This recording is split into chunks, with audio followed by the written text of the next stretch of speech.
नर्मदा का मिलता आशीष विशेष है और भीमबेटका का इतिहास अभी भी शेष है। सांची का स्तूप भी है, खजुराहो के मंदिर भी हैं। भारत का दिल कहलाता तभी तो मध्य प्रदेश है। नमस्कार, मैं कृति सिंह भदौरिया आप सभी का बहुत बहुत स्वागत करती हूं हमारे चैनल पे। किसी देश या राज्य की भौगोलिक स्थिति उस स्थान की ऐतिहासिक घटनाओं और आर्थिक विकास के बारे में स्पष्ट रूप से बताती है। भौगोलिक रूप से देश के केंद्रीय स्थान पर स्थित मध्य प्रदेश वास्तव में भारत के हृदय समान है। मध्य प्रदेश एक ऐसा राज्य है जो अपनी अनोखी कला, संस्कृति और विविधता के लिए अलग पहचान रखता है। पानी की चादर, जलधाराओं के ताने बाने, चट्टानों के करघे के लिए मशहूर मध्य प्रदेश के गठन की कथा बेहद रोचक है।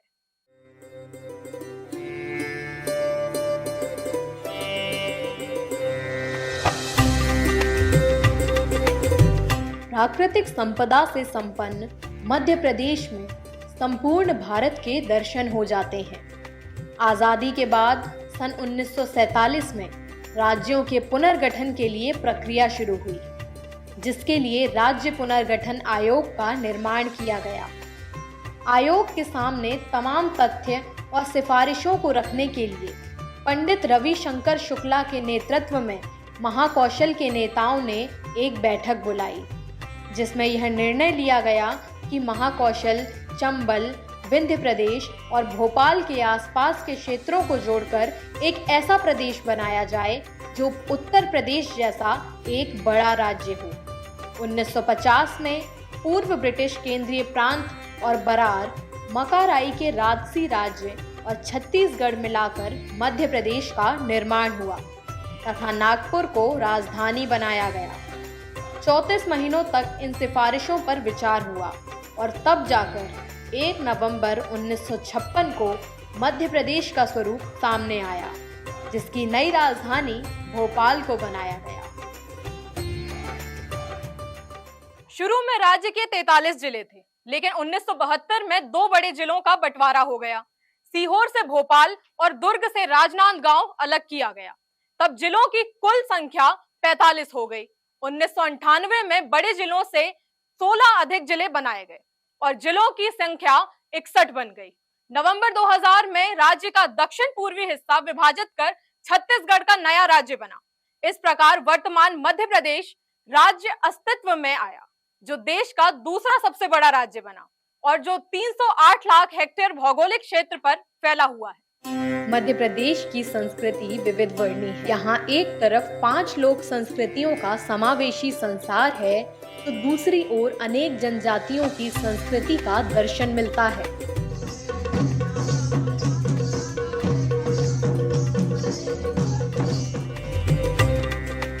निमाड़ मध्य प्रदेश के पश्चिमी अंचल में स्थित है।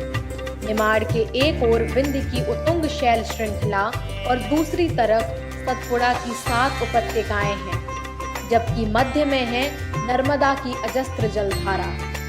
मालवा महाकवि कालिदास की धरती है। यहाँ की धरती हरी भरी धन धान्य से भरपूर रही है। यहाँ के लोगों ने कभी भी अकाल को नहीं देखा। एक प्रचलित अवधारणा के अनुसार वह क्षेत्र जो उत्तर में यमुना, दक्षिण में विंध्य प्लेटों की श्रेणियां, उत्तर पश्चिम में चंबल और दक्षिण पूर्व में पन्ना, आजमगढ़ श्रेणियों से घिरा हुआ है, बुंदेलखंड के नाम से जाना जाता है।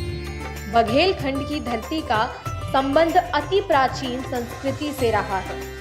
यह भूभाग रामायण काल में कोसल प्रांत के अंतर्गत था।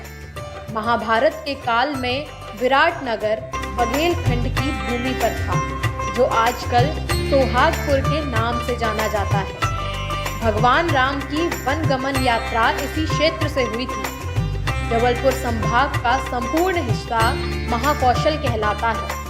नर्मदा नदी किनारे बसा यह क्षेत्र सांस्कृतिक और प्राकृतिक समृद्धता में धनी है।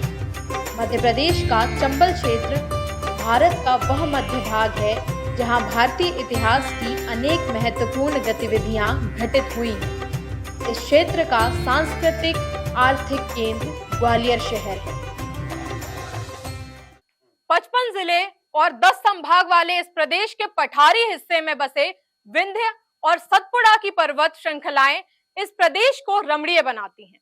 ये पर्वत श्रृंखलाएं कई नदियों के उद्गम स्थल को जन्म देती हैं।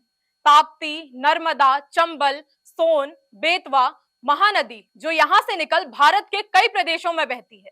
इस वैविध्यपूर्ण प्राकृतिक देन की वजह से मध्य प्रदेश एक बेहद खूबसूरत हरा भरा हिस्सा बनकर उभरता है। यहाँ की शिल्प कला भी अपने आप में बेहद महत्वपूर्ण है।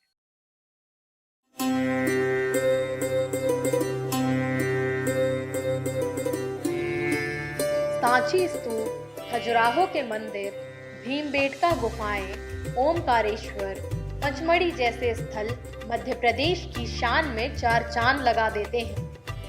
पचमढ़ी की वादियों के बीच से गुजरते झरने, भेड़ा घाट धुआंधार की 98 फीट की ऊंचाई से गिरते झरने की खूबसूरती आंखों में बस जाती है। मध्य प्रदेश में स्थित यूनेस्को विश्व धरोहर स्थल खजुराहो कामुक और कामुक नक्काशी से सजे अपने आश्चर्यजनक मंदिरों के लिए दुनिया भर में जाना जाता है। ग्वालियर महलों और शानदार मंदिरों के लिए जाना जाता है, जो इसके गौरवशाली अतीत को बयां करता है। कान्हा राष्ट्रीय उद्यान मध्य भारत का सबसे बड़ा राष्ट्रीय उद्यान है और इसे एशिया के सर्वश्रेष्ठ पार्कों में से एक माना गया है। पूर्व में रीवा के महाराजाओं की शिकारगाह रहा बांधवगढ़ राष्ट्रीय उद्यान एक बाघ अभयारण्य के रूप में विश्व प्रसिद्ध है। नर्मदा और कावेरी नदियों के संगम पर स्थित पवित्र शहर ओमकारेश्वर 12 प्रतिष्ठित ज्योतिर्लिंगों में से एक है। महाकाल की नगरी उज्जैन भी करोड़ों लोगों को आकर्षण का केंद्र बना लेती है। मध्य प्रदेश की विविध बोलियां, पहनावा, खान पान इसकी आत्मीय रहन सहन का सबूत है।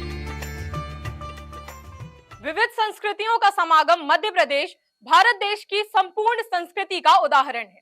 यहाँ की हरियाली, झरने, जीव जंतु, जनजातियां प्रदेश की शान है। मध्य प्रदेश सोयाबीन, चना, उड़द, तुअर, मसूर, अलसी के उत्पादन में प्रथम स्थान एवं मक्का, तिल, राम तिल, मूंग के उत्पादन में द्वितीय स्थान तथा गेहूं, ज्वार और जौ के उत्पादन के लिए देश में तृतीय स्थान पर है। कृषि समेत हर क्षेत्र में मध्य प्रदेश प्रगतिशील प्रदेश है। फिलहाल के लिए इतना ही, जल्द लौटूंगी नई जानकारियों के साथ।